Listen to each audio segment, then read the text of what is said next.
తాకట్లో ఉన్న బంగారాన్ని విడిపించి ఆ రోజున మార్కెట్ ధర కట్టి మిగిలిన డబ్బును మీకు అందిస్తుంది కొమ్మూరి గోల్డ్. చెప్తాను అంటే మీ నిబద్ధత నిజాయితీ గురించి చెప్తాను. ఒకడు సినిమా తీస్తున్నారు, ప్రభాస్ వాళ్ళ నాన్నగారి దగ్గర నుంచి మీకు ఫోన్ వచ్చింది, మా వాడితో ఒక సినిమా చేయాలి అని చెప్పేసి, చేస్తాను అని చెప్పి మాటిచ్చి వచ్చేసారు. ఒక్కడు సూపర్ డూపర్ హిట్.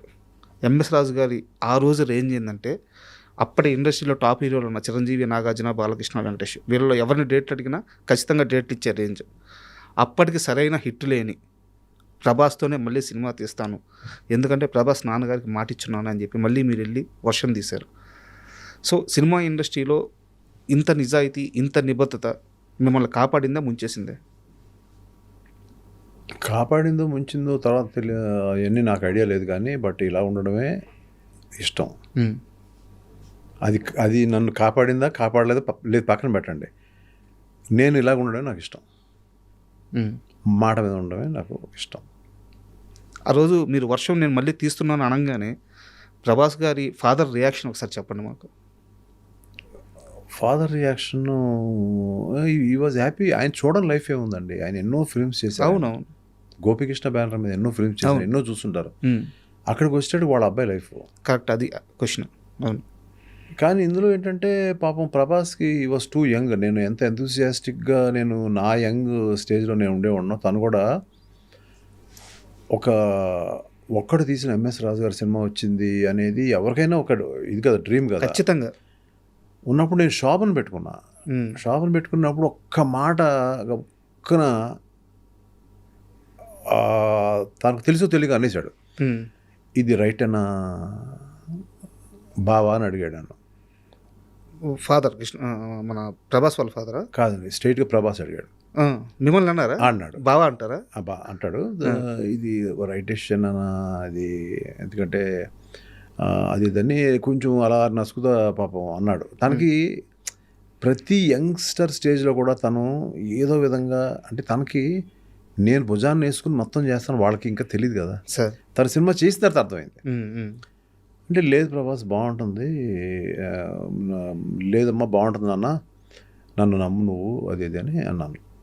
అంటే నేను వాళ్ళకి ఒక ఇప్పుడు ఆ రోజు నేను సినిమా చేయడం అనేది, ఆ స్టేజ్లో ఇంతమంది హీరోలు ఉండగా తనతో సినిమా చేయడం అనేది, అది తన అంటే ఒక రకంగా తన అదృష్టం అయినా కూడా నేను ఎప్పుడు ఆ ఫీలింగ్ ఇవ్వలే తనకి. సార్ నేను ఎప్పుడు కూడా ఎవరితోటన్నా వెరీ డౌన్ టు ఎర్త్ అని ఉంటాను. తనకి ఇంపార్టెన్స్ ఇచ్చేవాడిని.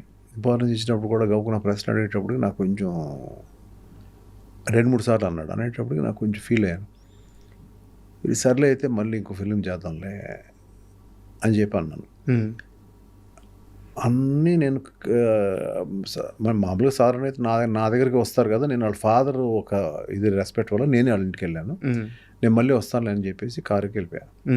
వెళ్ళిపోయిన తర్వాత ఒక 2 రోజులు 3 రోజులు అయినా నేను ఫోన్ ఎత్తట్లా. ఎందుకంటే నేను కూడా ఆలోచించుకున్నాను, అదేంటి తను చెప్పాడు ఇలాగ, ఏంటి రైటా కాదా, లేదంటే నా డెసిషన్ రాంగ్ అవుతుందా. ఇప్పుడు ప్రభాస్ని కూడా 1-2 అటు జస్ట్ ఓకేగా ఆడిన ఫిల్మ్స్, దాని మీద కూడా కామెంట్స్ ఉంటాయి కదా. అవును, ఖచ్చితంగా. ఈ కామెంట్స్ అతను తెలుసా అని తోటి నేను ఇదంతా కూడా పాజిటివ్ వ్యూలో ఉన్నాయి.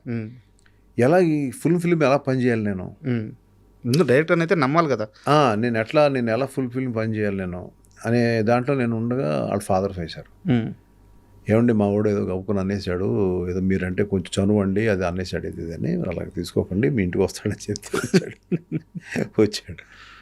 నేను ఏదో చిన్న న్యూస్ పేపర్ చూసుకుంటున్నాను, వచ్చాడు, కొంచెం అలా ముందుకు కూర్చున్నాడు సోఫాలో.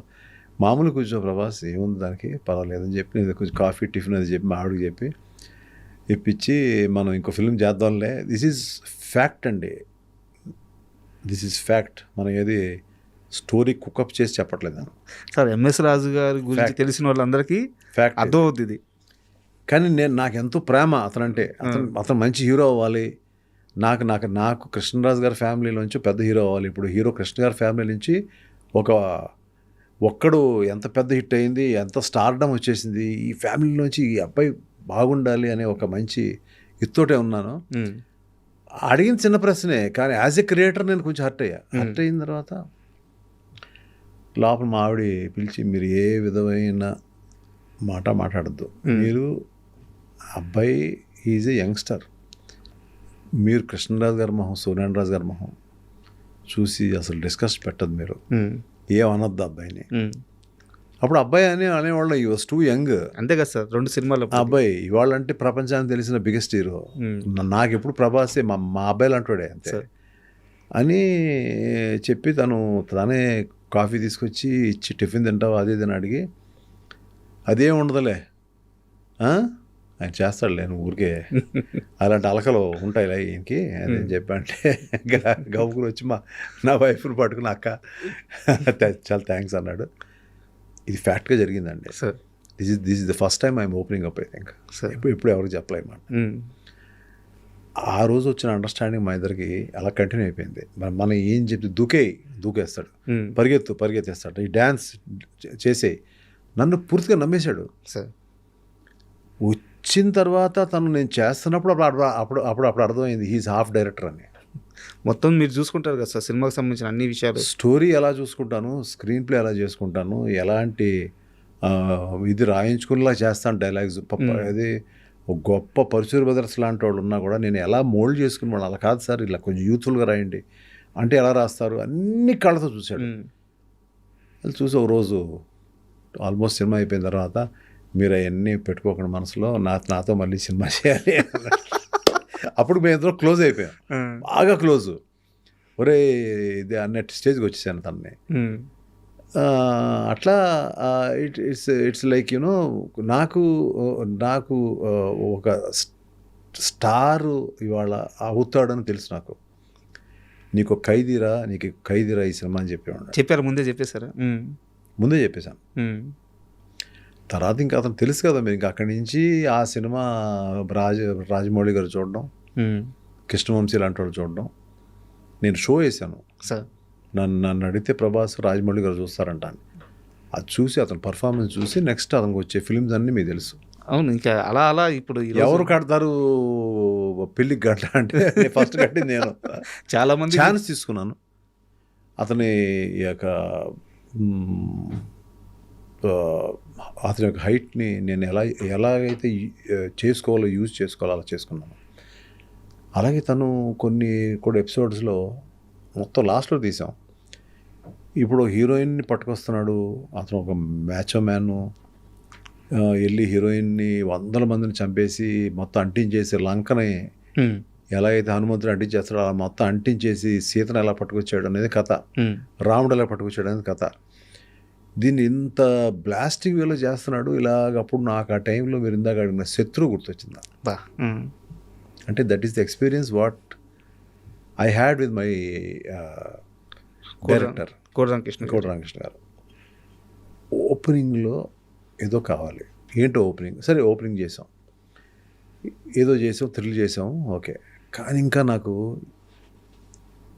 2 ఫిలిమ్స్ బాగానే రీజనబుల్గా బాగానే ఆడిన, ఒకటి బాగానే ఆడింది ఈశ్వర్ అని, ఇంకోటి అంత బాగా ఆడలేదు. ఇతను హీరో అంటే ఎలా నమ్మేస్తారు జనం సార్? లేదు కదా. సో రష్ అంతా చూస్తున్నప్పుడు ఏదో ఒక లోటు ఉంటే అప్పుడు చెన్నైలో ఒక ల్యాండ్ మైన్స్ని పట్టుకుని ఓకే పీటర్ మాస్టర్ని మళ్ళీ ఆపి రికార్డింగ్ ఆపి, హీరో అంటే ఇలా ఉండాలి, హీరో ఇక్కడ పనిచేస్తాడు మైన్స్లో అని పెట్టి పైకి ఎక్కించి ఓకే తర్వాత యాడ్ అయింది లాస్ట్లో. That was the last sequence sir. అక్కడ యాడ్ చేసి నువ్వు రిస్క్ తీసుకోవాలమ్మా నువ్వు. అప్పుడు బాంబులు ఎప్పుడు ఏం పేలుతాయో తెలీదు. ఆ టైంలో రాళ్ళు కొట్టడానికి వాళ్ళు ఇంతే టైం ఇచ్చారు, ఆ టైంలో అవలా అక్కడ ప్లేస్ చేసి అతన్ని భయపడకుండా. అప్పుడు స్ట్రాడా క్రేన్ అని ఉండేది, అది రామోజీ ఫిలిం సిటీ నుంచి చెన్నై తెప్పించాను ఆ షాట్ కోసం. అంటే హీరో అవ్వాలి ఆ సినిమాలో, అతను హీరో చేయాలని కాదు, హీరో అవ్వాలి ఆ సినిమాలో. ఆ హీరో అంటే హీరో అంటే ఇలా ఉండాలి, అంటే భయపడకుండా ఉన్నాడు మనిషి, పులి ఏదైనా చేయగలడు అనేది రావాలి ఆ ఫ్యాక్టర్ అని చెప్పి దాని మీద ఇటువంటి మీరు చెప్పిన ఆ మాటలన్నీ ఆ ఫస్ట్ ఫ్రేమ్లోనే ఉంటాయి సార్. లాంగ్ షాట్లో చూపిస్తారు, లాంగ్ షాట్ తర్వాత క్లోజ్కి వెళ్ళంగానే ఈ షోల్డర్ ఎంత ఉంటుంది, థాట్ ఇట్లా పట్టుకొని షోల్డర్ ఇట్లా హోల్డ్ చేస్తూ ఉంటారు. ఎవ్రీథింగ్ ఒక ఇమాజిన్ చేసుకుని ఎగ్జిక్యూట్ చేసిన ఇదే. ఆ తర్వాత మేము బ్లాస్టింగ్స్ మేము పెట్టాం, పెడితే ఆ బ్లాస్టింగ్స్లో ఎవరో హర్ట్ అయితే అతను పరిగెత్తుకుని ఆయన పట్టరావడం అనేది పరిగెడుతూ ఉంటే S is a hero, S is a hero అనేది హీరో హీరో హీరో అనిపించేశాను. అక్కడి నుంచి ఇంకా ఆ సినిమా మళ్ళీ ఈ సీక్వెన్స్ పెట్టి చూసుకున్నప్పుడు బొమ్మలు లేస్తా సినిమా వెళ్తుంది. అది స్క్రీన్ ప్లే. యా, ఆ ఫ్యాక్టర్స్ అన్నీ తనకు యాడ్ అయిపోయినాయి. He became a super hero kind of ఇది. సో ఇంక ఇవాళ ఈ సంథింగ్ లైక్ హిస్టరీ. అంత పెద్ద సక్సెస్ అయిన తర్వాత ప్రభాస్ గారి రియాక్షన్ ఏంటి సార్ మీ దగ్గరికి వచ్చి? అయ్యో, నన్ను వదిలేడు కదా అసలు. మళ్ళీ సినిమా ఎప్పుడు చేస్తారని ఉండేవాడు.